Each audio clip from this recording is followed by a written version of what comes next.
Hello, everybody, and welcome to Taking Control, the ADHD podcast. On True Story FM, I'm Pete Wright, and I'm here with Nikki Kinzer. Hello, everyone. Hello, Pete Wright. Oh, Nikki Kinzer, we've got a good conversation today. We do. Yeah.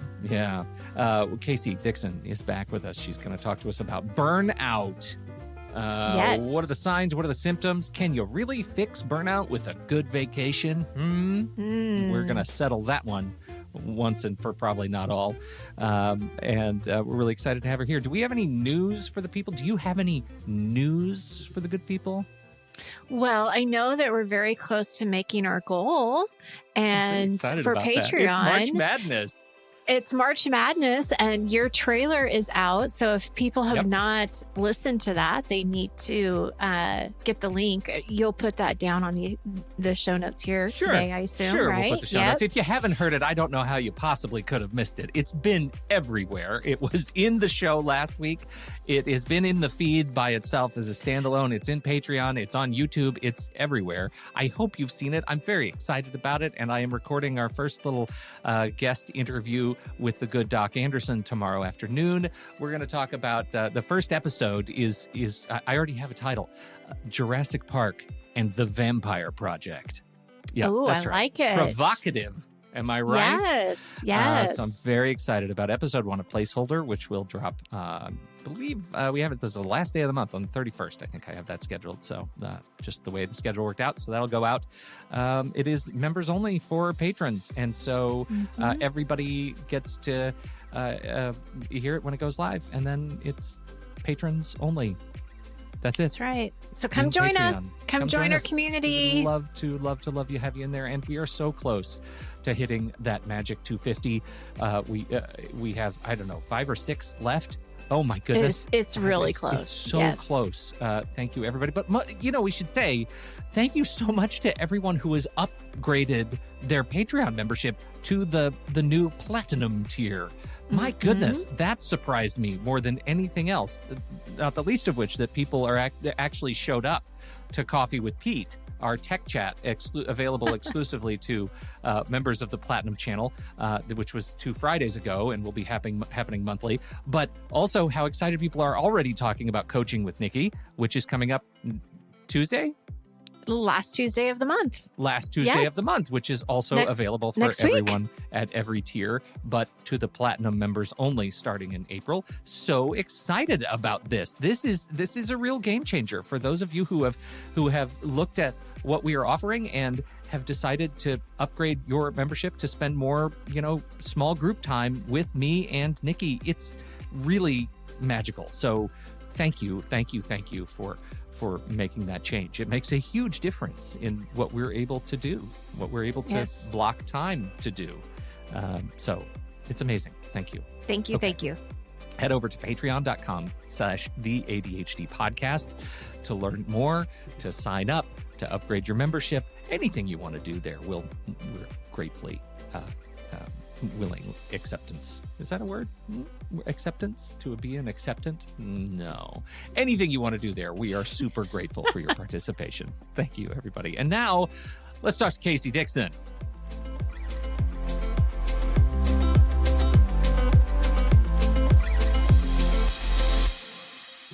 Welcome, Casey Dixon, back to the show. We're so excited. It's been way too long. Casey is an ADHD coach. She's worked with a wide range of individuals. I like this the most, that she works with lawyers and doctors and other smarty pants people. She's That's right. In her new bio, smarty pants people. Hi, Casey. I love that. Thanks for coming back. Thank you. It's wonderful to be here. We are talking about burnout today. Yes. Oh, boy. Yes. Yeah. Nikki, set this up for us. This is clearly, I don't want to say this is inspired by real events, because who would want to do that? But how's your work? What made you think of this topic? Are you insinuating that I'm burnt out? Is that I don't what even you're need to insinuate. I feel like I just need to look in a mirror. I'll just tell you, I'm burnt out. Well, this is the thing. I'm not burnt out. I'm going to say that I'm not, because I'm in a good place, very good place. However, I will say that many of my clients are not in a great place and they are burnt out. And this comes up a lot. And it has come up probably even more so in COVID era, I would say, for a lot of different reasons. And so this is one of the reasons I am so excited to have you here, Casey, is to talk about this and get your perspective of what's happening, why it's happening. And I'm really also, something I want you to address is, I think that sometimes people think, oh, I'll just take a vacation and it will like make a difference, but they're going back to what they, were when they left. And so I don't know if a vacation's good like, enough. is there a way to what is the way to really significantly impact your burnout and not just not working for a few days? Right. Yeah. So, yeah. How about we start with what burnout is? Like, how would you describe it? Well, I think the trick, especially for our clients who have ADHD, is that some of them say, well, because I have ADHD, I just expect to be burned out all the time. Like, is it part of the ADHD package that I'm always feeling overwhelmed or overburdened? And so I do think it's really crucial for us to take a step back and say, can we split these two things apart? Can we say, is there a difference between having ADHD and being burnt out, or just having ADHD? Which is really hard to discern. So I think one of the things that obviously, when you're burned out, you have this sort of, I'm emotionally exhausted. That's the first cue. Well, okay, that happens a lot when you have ADHD. You become emotionally overwhelmed, emotionally exhausted. You're thinking about the big to-do list or all the things that haven't gotten done. And so what we're looking for is a deeper level of exhaustion that's more consistent than what you might typically experience as a person with ADHD. So instead of having the things that you need to get done during the day be a struggle, they feel really impossible, just completely overwhelming. So there's a sort of small difference, but an important difference there. Increase things like, well, my mind is just wandering and I cannot pin down my focus on what I need to be paying attention to. There's a reduction in productivity and motivation. So you can start to hear, this sounds a little bit like ADHD, right? But it's just more prevalent, more severe, and more consistent.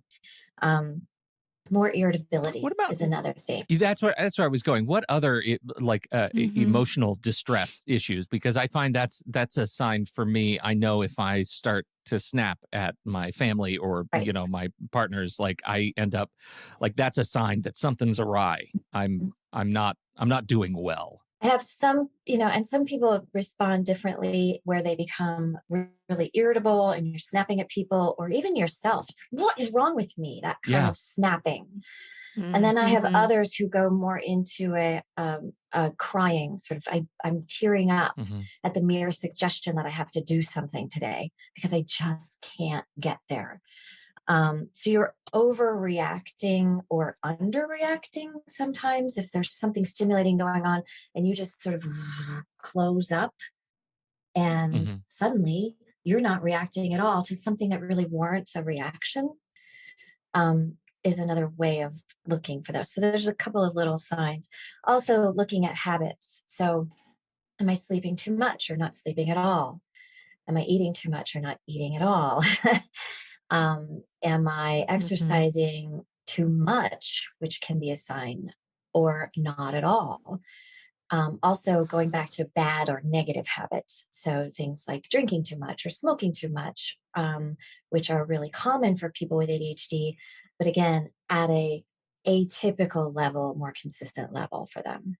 That feels like we're talking about now just like targeting avoidance behaviors. You talk about like working out too much. Like I'm not a guy who works out a lot, but I know when I go to the gym every day, it's usually a sign that I'm avoiding other stuff. And I can start to take that. Or if my wife looks at me and says, okay, I think maybe you should look in a mirror a little bit because it seems like there's something that's causing you. Well, and I think what you just said is so important. It's the look in the mirror, because for all of our clients, this is going to look differently, right? We're going to have custom made burnout symptoms.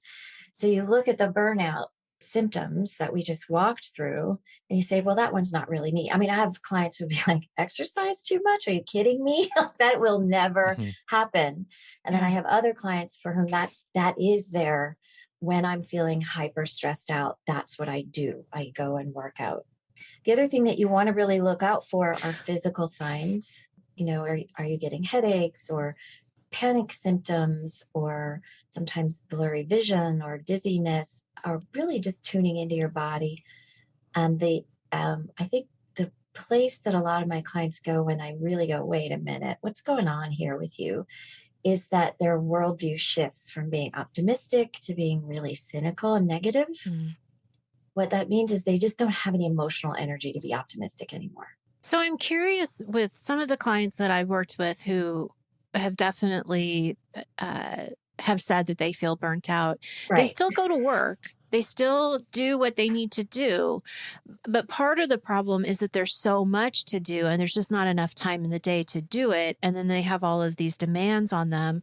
So for some of them, not all of them, but for some of them, they feel like they have to work even harder and longer and feel bad if they got distracted during the day. They have to take that home now, you know? So I'm just curious, like, how does that work? You're still working, you're still being productive in some way, but you're still feeling all of these, you know, overwhelming feelings of burnout. This is exactly what I see with most of my clients. They're not laying on the couch all day doing nothing, but and this is another area where it's harder, I think, to split burnout from ADHD, right? People with the ADHD people that I work with are really engaged and working hard. You know, people who think that adults who have ADHD are lazy couldn't be more wrong. Like these, you know, the clients that I work with are already working harder and longer and trying to implement elaborate systems to get their work to be more efficient and productive and focused than the people around them who do not have ADHD. So, okay, we're working harder, we're working longer, but now I'm doing that even more because it's getting to be burned out. So this is why I'm saying it's like kind of like ADHD symptoms that you can expect, but the volume's turned way up. And the volume doesn't go down anymore. So like some days we'll have inconsistency where you have tons of energy and things are flowing and there's not overworking happening. And then the next day, boom, you're not motivated. It's hard to get things going. You're putting in extra time, sort of pseudo working. You're not sure what you're doing. Your energy is exhausted. Our clients flip around a lot. There's inconsistency. Okay, let's talk more about that, because when you just said that, I'm thinking, oh my gosh, that's so true. I can have a client who will have a great week and then the next week is like the worst week ever. And it doesn't have to be just a week. Right. It can be a day, like a great day. And then, so what's happening there? Well, I mean, I think that inconsistency is one of the consistent hallmarks of ADHD. And you know, managing. Right. I don't know anything about all of this. Nothing. Oh, Pete doesn't. Totally, I don't know anything about all of it. Well, and it does, just to interject, it does feel like what we're kind of talking about here is that, you know, a misappropriation of the term burnout to always be classified as I'm burned out at work. But that's not really it, right? This is just sort of a life burnout right now, right? Well, and I think we have to look at again, all ADHD symptoms are going to impact you in all areas of your life. It's not just something that happens at work. But this inconsistency, sometimes people will be really struggling at work, but the stuff at the home front's going well, or the stuff at work is going well. And when they arrive home, everything's falling apart and they're not connecting with their family, and the garage has never gotten cleaned out and the bills aren't being paid. So I'm not exercising, sleeping, eating correctly. So that's where we need to look at this consistency issue. So rather than trying to fix all of the things at once, which is inherently overwhelming, we're going to look at, okay, Is it the afternoons where I get exhausted? Or is it something that happens, like Nikki, you were saying, well, one week was fabulous and the next week, not so great. Okay, let's really take a deep dive observation moment to look at what was influencing those two different ways of engaging as an ADHD person. So what made that work? What made that fall apart? Right, right. So really getting more information around it. So that you can design your Mm-hmm. plans or strategies or tactics or things that are going to help you. But when somebody is really in that deep place of being burned out, it's more consistently just exhaustion, fatigue, overwhelm, not getting things done, poor focus, irritability, or emotional dysregulation, to the point where they're saying, wait a minute, even though I think this is kind of the thing that I look for, even though I have my ADHD supports in place. So I've got my medication, if I'm doing that set up, that's going well. I have my coach or my group or my therapist, and I have my tactics in place, and I've got my daily planning and my to-doist all rocking and rolling. And yet my ADHD seems to be getting worse, or at least not better. Right. That's when you start to feel this like irritability and hopelessness and fatigue and overwhelm, because you're doing all the things, and yet all the things aren't really helping. So when that happens, that I think it helps to take a step back and say, wait a minute, this is not just expected because I have ADHD. Let's look at burnout as a separate issue. It also seems to open, I think with the change in work habits, right? People working, not going to work every day, many of us in another place for so long and having to adjust to some new habits. My hunch is that's confused the issue for a lot of people, right? People who may have previously associated with burnout as being a thing that they only experience at work. And now they're working at home and now their context is different, and burnout gets just like pile on burnout, right? It's the burnout of the stuff you're supposed to be doing for the day job, but also, you know what? You haven't changed your sheets in like 6 weeks, and probably you should stop eating Triscuits in them. And right, those kinds of things start to really pile on, making it maybe harder to determine what is burnout and what is, lack of systems productivity or systems that fall apart. No, I think it's harder if you can't compartmentalize, right? This is just happening at work. Yeah. Or this is just happening with my partner, or this is just happening in the household stuff. It's all a big mush right now for a lot of people. Yeah, compartmentalizing is a huge ADHD strategy for me, right? It's huge. Well, and there's so much shame that's attached to everything. So when the sheets haven't been cleaned, there's shame around that. And so even though logically, all I have to do is take the sheets off and put them in the washer, that's a really hard thing to do. And, there's so many feelings wrapped around all of these things as well. That's the thing. You tell me, all you have to do is put the sheets in the washer. Exactly. But I always come back to, but how? And when? Yeah, right. And when? Step. And I'm in bed right now, so I really don't want to do it right now. Are you telling me I need to get in the washing machine? Those questions are real when I'm comfortable. Well, and you'll forget when you're not in bed. Yeah. The sheets are important. But then once you get there, you're like, this again. I should have done this. Why didn't I do this? And so it's just this constant, beating yourself up. And I see that a lot, overlapping with both the home front and the work front is, this expectation that I should have this clean house. I should have all of these things done, and I'm not doing it. And it's so interesting, to listen to how much, shame is there, and wanting to break that cycle, because it's not helping, it's not serving, and it keeps you stuck, it keeps you even more in the dirty sheets. So I'm curious, what do you do now? Here I recognize that this is what's happening. How do I go about changing it or feeling better. Like, I just want to feel better. And I think the first thing is the acknowledging piece. Like, okay, if I'm tuning in to listen to a bunch of podcasts about burnout, that might be a sign that I'm experiencing this, but I'm not acknowledging it in a real way.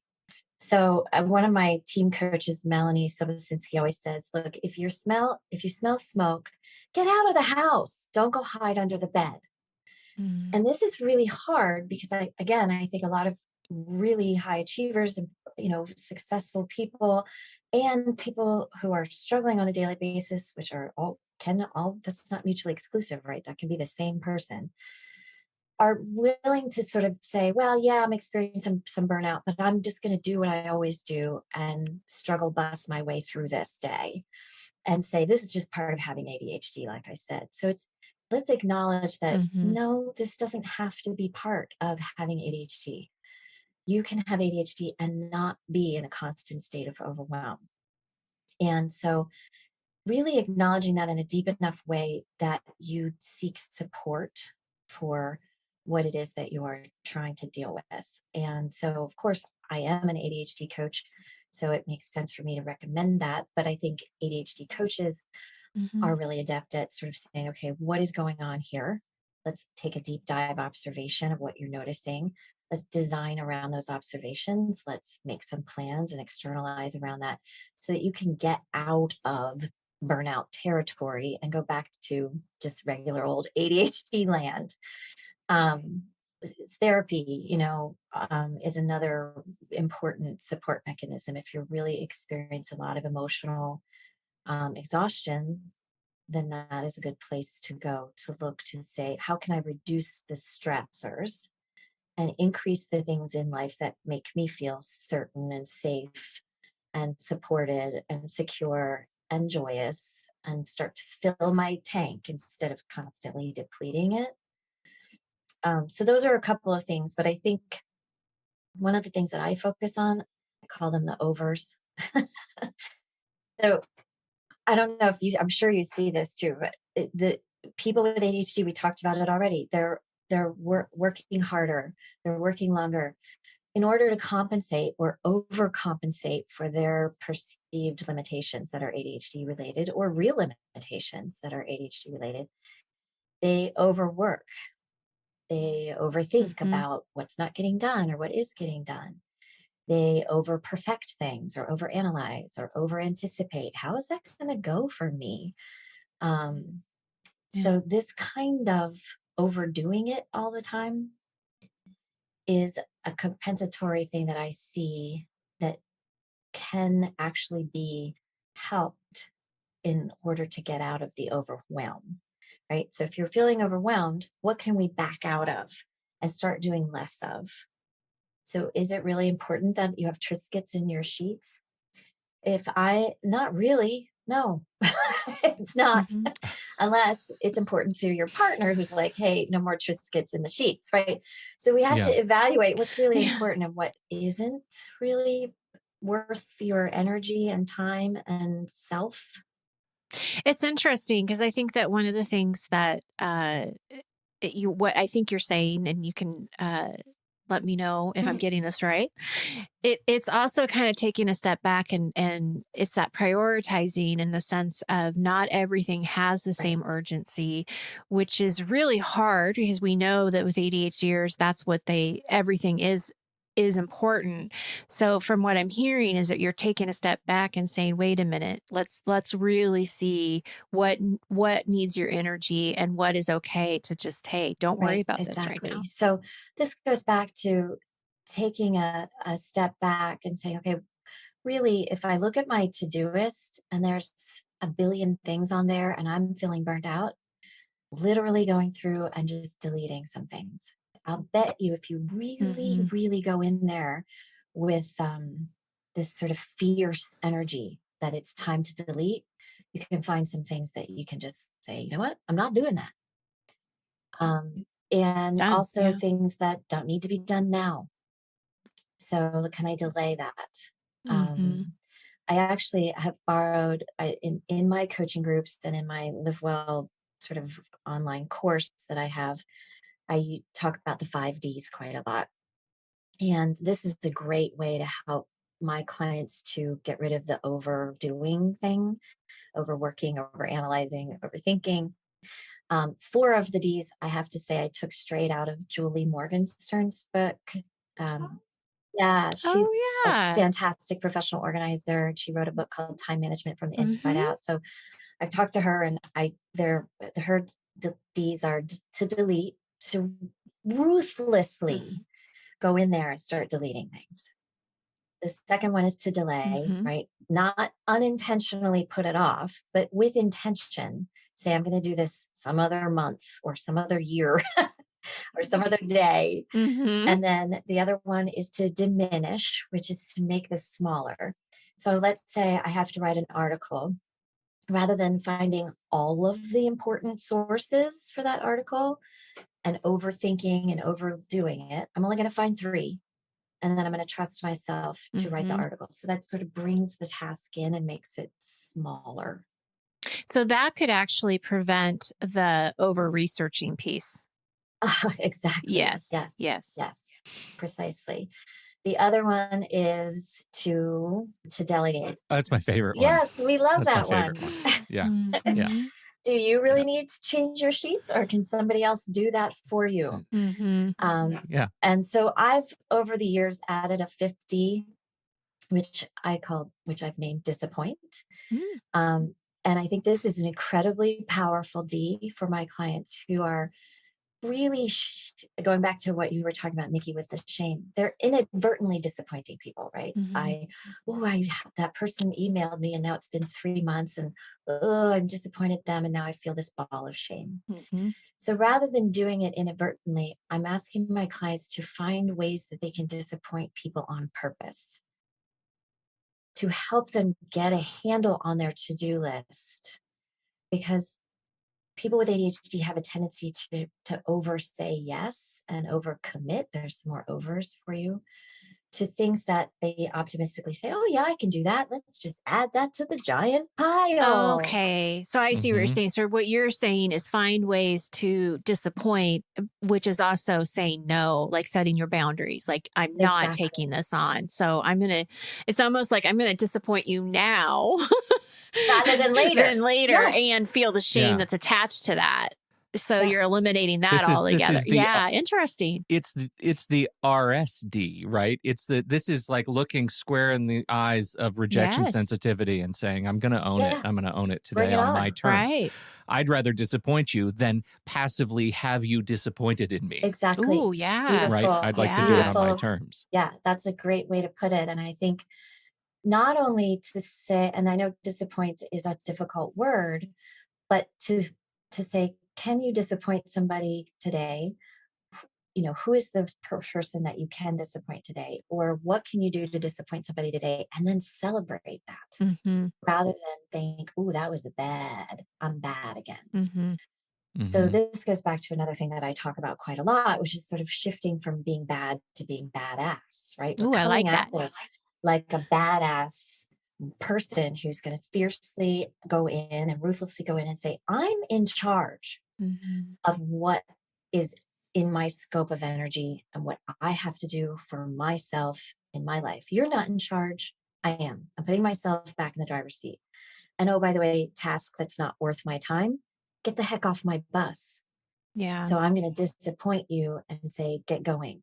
That sense of agency that comes with deliberately using the 5Ds to put yourself back in the driver's seat is one of the things that I have found can really reduce the symptoms of being burned out. It seems to all come back to control. Like one of the things that I find is a salve for burnout is regaining control. Right. And I really like the idea of especially going through Todoist and deleting or to add to your Ds, de-dating. That's one of the things that's really important because I know there are things in Todoist that I'm going to eventually have to do, but taking the date off makes of them a huge difference, means that right. I can reframe that into an intentional scheduling project later right? That's I can schedule that later. This is I really like the idea of being super intentional about how I define control in my day, my week, my life. So going back to what we said at the very beginning about the vacation, like it all kind of makes sense. Like why a vacation is not going to, cure burnout. Like what you've explained and talked about, like these are habits and intentional acts that you have to really be doing every day, for a period, ongoing. Otherwise, you're going to get back into that burnout state. I'm curious, do you ever find, and I know I'm probably jumping the gun here, but do you ever find that like maybe they're just not in the right job? I think that they will find that if, it's hard to know that if you're in the middle of being burned out. Yeah. Because you're emotionally overwhelmed, you're overreacting or underreacting, you're irritable, you're not motivated, your productivity is not as good. So you're thinking, okay, it's either me or the job. Mm-hmm. Or it might actually be the way you're approaching the job. I see. Yeah. Or it might be the job, but you won't know that until you're approaching the job in a way that proves that theory out. Does that make sense? It does, because that also brings back that, you need to investigate. You need to peel the layers back of what was it about that one week that was so good. And then this week that was, not so good. So it's really, yes, getting the information that you need, because in that state of mind, you're not going to make the decision really on all the facts. You're just based on what you're feeling at that moment. Exactly. Mm-hmm. And when you decide things in the moment, when you have ADHD, that's red flag territory. Yeah, for sure. Because your dopamine is going to be driving you around. Mm-hmm. Mm-hmm. And the non-dopamine driven, sort of logical, thoughtful, reflective part is going to be left in the back of the bus going, where in the heck are we going? Yes. Why are we going down this road again? So I think it's really important to do the deep observation piece. And this is where coaching can really be helpful, of course, but other people who in your life can also help you do that, as long as they're not providing the answers, they're providing the questions, right? The observation questions. What does that look like? How often does that happen? Is it consistent? Is it not consistent? What's triggering that? There's all these questions. What does it look like when? Right. And people can also do that for themselves. But I think really intentionally, like you said, sort of peeling back the layers, making sure your systems are up and running. And then you will say, you know what, this job isn't really the right job for me. Or, hey, there are parts of this job that aren't really right for me. Going back to being a badass. And you can say, how do I design around that? How do I design around the parts of this that are a good fit for me naturally and the parts that aren't? Yeah. And so that's another intentional sort of piece. I want to go back to the vacation thing just one more time, because I feel like we can both debunk and support this assumption that vacations are the answer to burnout. My hypothesis is if you use everything we've talked about, all of the tools and the Ds and the things that we've talked about, and you go into a vacation intentionally freeing yourself of the daily grind that is troublesome, but instead working on reframing how you approach your job, you're going to answer some important questions about whether or not you're burned out, what that burnout looks like, et cetera. Is it possible to really use a vacation to accomplish a reset and come back less burned out?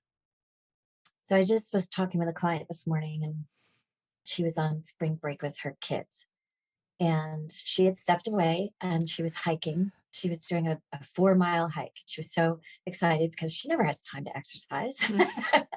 She said, yeah, I'm going to be sore. But I did some thinking about what it was that I was hating about my job right now, that I wouldn't have been able to do had I not been walking in the forest without a phone, sort of watching my kids run around and on the path in front of me.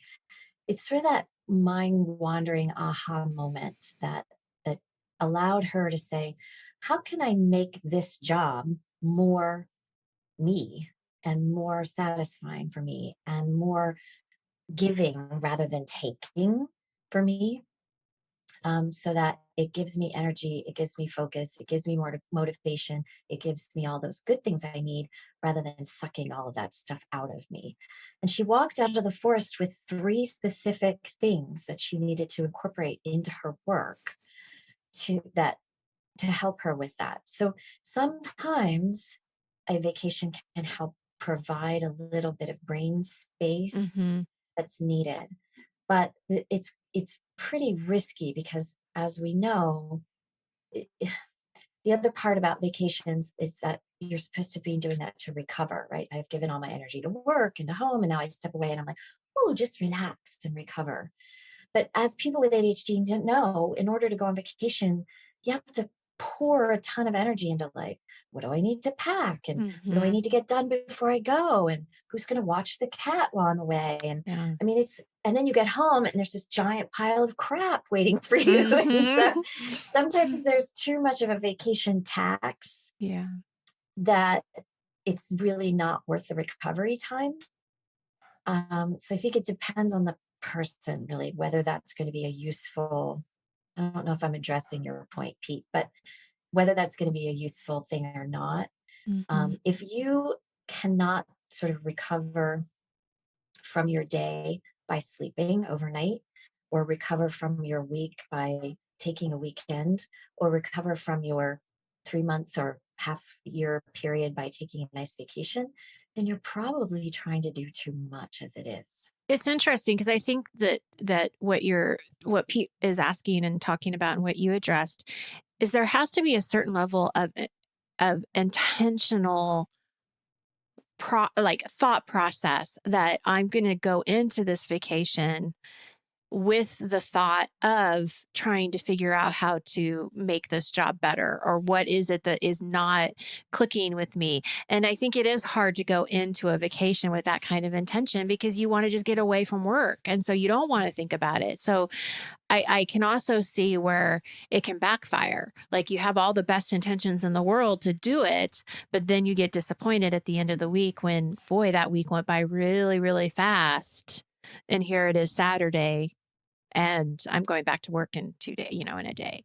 It's the escape recovery, or the escape return paradox, right? Like, I feel like when I go on a vacation and then I'll know if I'm really feeling burned out if, after a few days I start getting itchy to think about what could I do different? How can I start getting excited about returning to work and learning more and doing more. And if I find that I've escaped and no longer have that gravitational pull back, then something has to change. Like, that is a triggering event for me that I know I don't want to go back to work right now. And I don't have any expectation that I'm going to want to return to this project. It's just too much. Like, sometimes just getting that distance is illustrative in whether or not the burnout is legit. I think the point is that, you do need recovery time. I'm not suggesting that people with ADHD who are overwhelmed don't get to go on vacation. Right. Yeah, absolutely. I do think it's really important to make that happen. And like you were saying, I don't want to go there just to think about work. You're allowed to go there and just not think about work, which would be really beneficial to your ADHD brain for recovery purposes. But at the same time, vacation is not the solution to burnout. Right. Yeah, exactly. Right. You have to approach what you're doing in a different way. And get a vacation. And get a vacation. That's right. And do both. Yeah. I just want to throw in this little piece because speaking just for me, I take on a lot of shame for not vacationing right. And there is an assumption that when I go on vacation with family, with friends, etc., when my brain is in fireworks mode, I want to do stuff. I want to think about the projects that I don't have time to think about during the day, and I do that. But there is an external observation of Pete not vacationing right because he's not relaxing enough. He's not hiking enough. He's not reading enough books. He's not settling in for game time enough. Like, there is, and I don't think I'm alone with that it's okay that vacation doesn't have to look like relaxing, recovering, like needing an IV of books to constantly go into to demonstrate that I'm recovered. Sometimes it's just the distance in and of itself that is that is enough to make a satisfying and energizing vacation.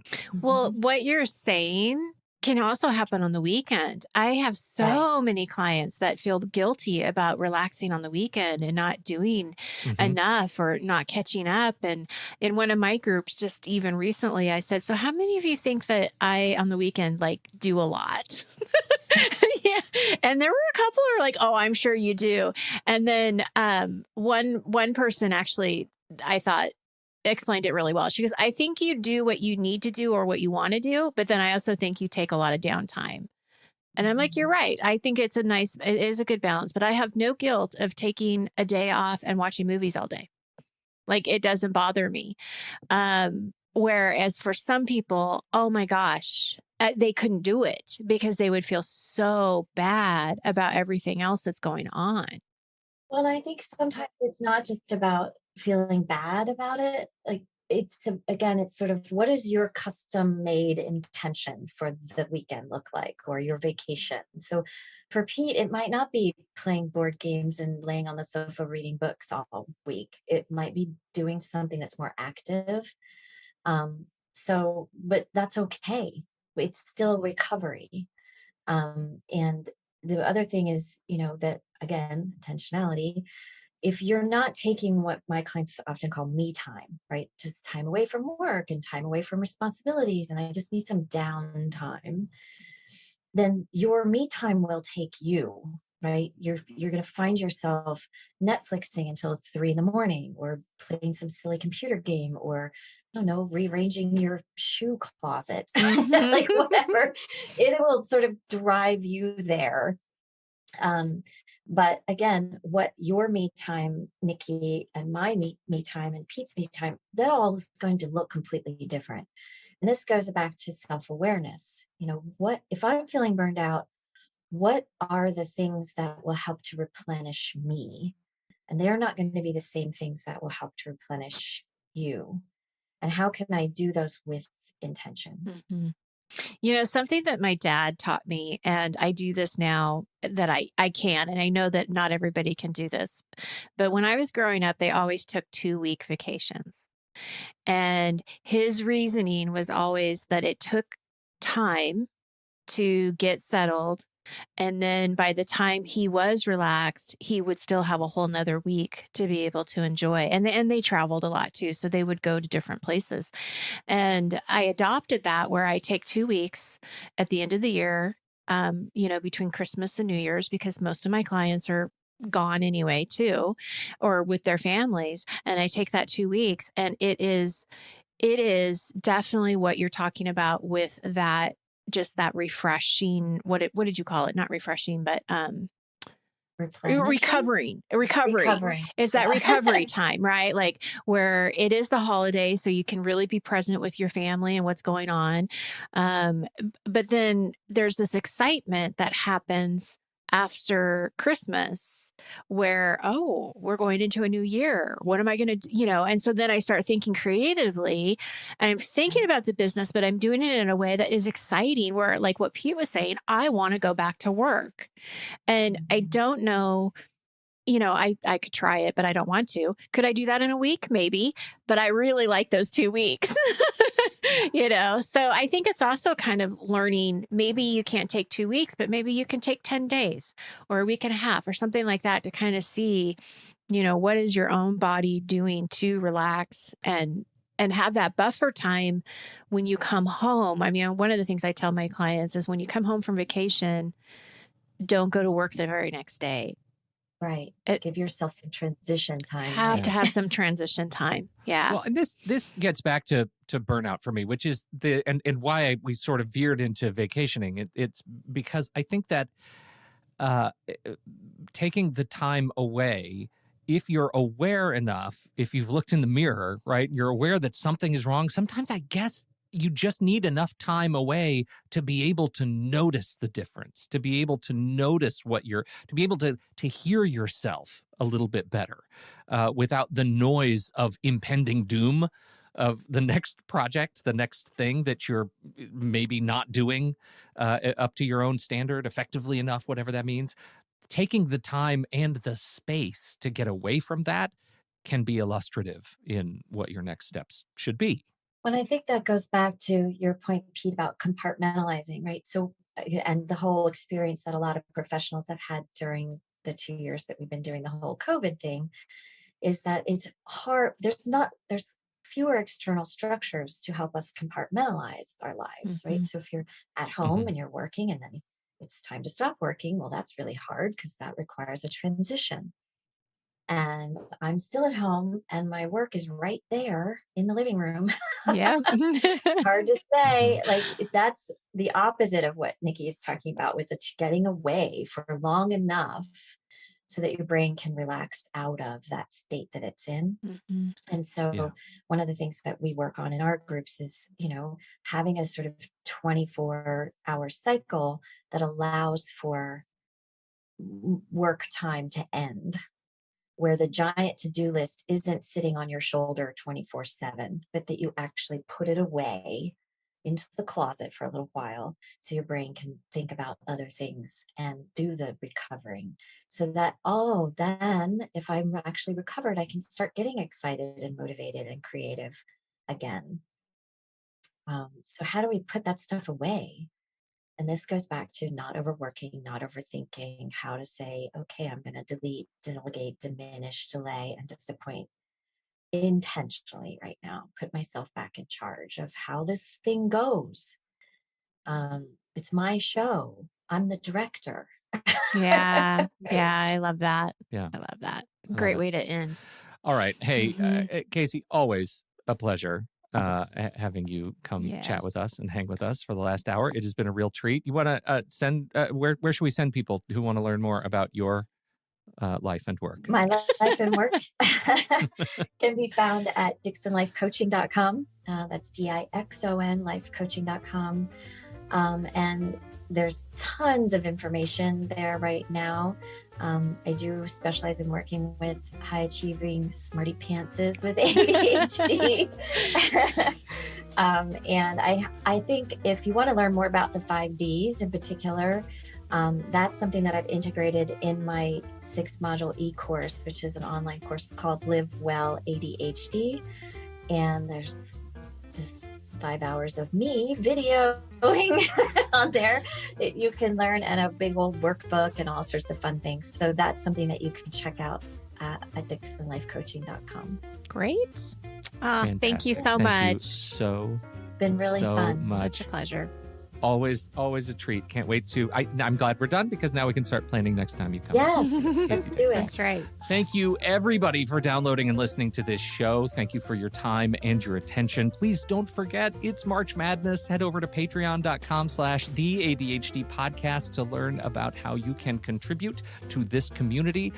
Special this month, you can access the Coaching with Nikki is coming up, and we have the new Platinum channel for Coaching with Nikki and Coffee with Pete beginning April, exclusive to the Platinum tier, and you can get access to our members-only podcast coming up, The Placeholder Podcast with Pete. Again, you are amazing. We appreciate your time and your attention. On behalf of Casey Dixon and Nikki Kinzer, I'm Pete Wright, and we'll catch you right back here next week on Taking Control, the ADHD podcast.